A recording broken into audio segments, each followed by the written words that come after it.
इलीज़ेरो surgery is in fractures, यानी कि जो हमारी प्राइमरी जहाँ पे हम इलीज़ेरो सर्जरी करते हैं, तो इस केस के अंदर हमने एंकल फ्रैक्चर था पेशेंट को, और एंकल फ्रैक्चर में it was like a very damaged part, पूरा का पूरा जो हमारा एंकल था वो काफ़ी हद तक, स्पेशली प्लेफोन्ड वाला एरिया था, वो मल्टी सेगमेंटेड फ्रैक्चर्स हो रखा था, लेटरल मेनियस फ्रैक्चर था, मिडल मेनियस फ्रैक्चर था।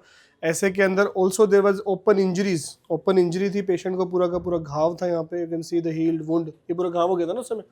सो ऐसी कंडीशंस के अंदर we will not be able to do plating करना काफ़ी मुश्किल होता है। ऐसे कंडीशन के अंदर जो ब्रह्मास्त्र की तरह इस्तेमाल हो सकता है वो इलीज़ेरो सर्जरी है।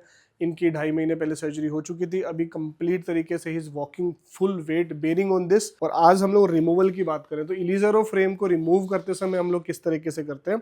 The beauty of Ilizarov frame is that कि जब आप रिमूव करोगे तो आपको दोबारा से किसी सर्जरी की जरूरत नहीं है, आपको दोबारा से पेशेंट को एडमिट करके नहीं रखना है। जैसे हम प्लेटिंग में करते हैं, नेलिंग में करते हैं, तो हमें दोबारा से एडमिट करके सारा का सारा पूरा सर्जिकल प्रोसीजर होता है। It's like an OPD procedure. हम लोग आईसीयू के अंदर है, we will just see and उसके बाद इसको रिमूव कर देंगे।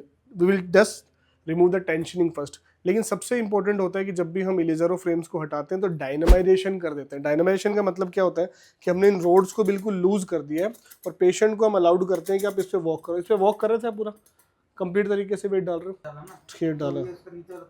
हाँ नहीं ये तो आएगा, तो ये भी बता रहे हैं कि परसों खूब वेट डाला तो तार थोड़ा इधर हुआ कि बिकॉज हमने पूरा का पूरा फ्रेम को लूज कर दिया, तो ये निकलेगा अभी। ये तो frame is completely loose now because this frame is totally loose now. It's our important thing कि अब पेशेंट को फुल वेट बेरिंग पेशेंट उस पर कर रहा है, या ऐसा नहीं है कि इसके ऊपर वेट आ रहा है। तो दिस इज द टाइम जहाँ पे हम आराम से फ्रेम को रिमूवल कर सकते हैं।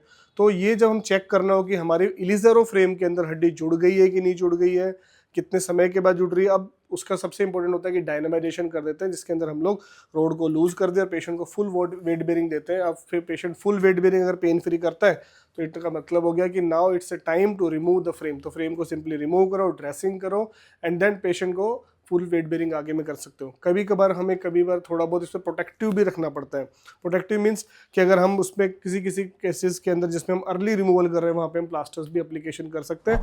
लेकिन यहाँ पे क्योंकि already we have given sufficient time and he is walking full weight bearing on this Ilizarov frame, we will just remove it. इसको रिमूव कर दिया जाएगा और पेशेंट को ड्रेसिंग कर देंगे and then he will start put walking. आज remove कर देंगे, वॉकिंग करना पूरा स्टार्ट करो। फुल वेट डाल रहे हो ना, एक बार आ जाओ। हड्डी जहाँ फ्रैक्चर है वहाँ दर्द नहीं है ना, हाँ बस वही इंपॉर्टेंट है। हाँ ये कह रहे हैं कि उसमें जो हमारा रोड है उसके अंदर बिकॉज रोड की मूवमेंट होने लग जाती है ना, उसके सूजन की वजह। चलो हाँ चलो थोड़ा सा, हाँ अच्छा वो नेल जो निकल गई है, ठीक है लेट जाइए। ये वाला जो है ना, ये वाला नीचे आ गया, कोई नहीं उसको निकाल देंगे। सो बेसिकली जो फिबुला में हमने रोड लगा रखी थी, नेल इसमें जो वायर था वो नीचे की तरफ आ रहा है, that is putting pressure over this one. Otherwise full pressure weight डाल पा रहे हो ना, फुल वजन डाल रहे हो, 80% वेट डाल रहे हो, तो he is walking with 80% putting weight on this. So now it's a time that we can remove this frame, that is called dynamization. Dynamize हम कर चुके, अब सिंपली हमें फ्रेम को रिमूव करना है and this frame can be very very easily removed in the OPD procedure only. So friends that's the beauty of Ilizarov surgery. Ilizarov surgery की यही ब्यूटी है कि जो हमारा फ्रेम रिमूवल होता है वो एक तो फ्रैक्चर अगर हम यूज करें तो बहुत जल्दी यूनियन होती है और हमें कोई चीरा फाड़ी बाहर से नहीं करना। With the help of wire only we are holding the frame. Similarly अगर आपकी डिफॉर्मिटी है that can also be corrected. अगर आपको इन्फेक्टेड नॉन यूनियन हो गया तब भी इट कैन बी करेक्टेड। अगर यूनियन हो नहीं रही, आपकी हड्डी में फ्रैक्चर हुआ था, आपको नेलिंग करा रखी है, प्लेटिंग हो रहा है, लेकिन अभी भी हड्डी जुड़ नहीं है, तो we can give very much compression on this.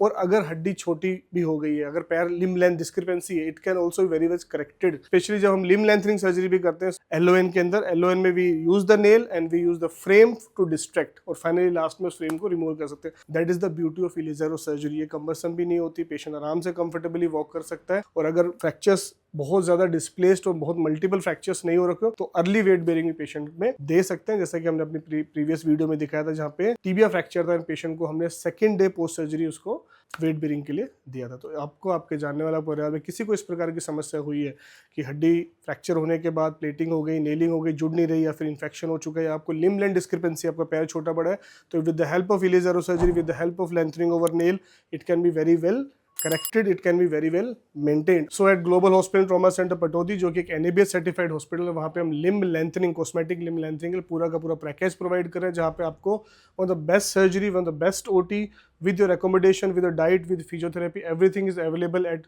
most economical price and worldwide with all safety and best services. So उसके लिए आप नीचे दिए गए नंबर पे कॉन्टैक्ट कर सकते हैं। Thank you so much.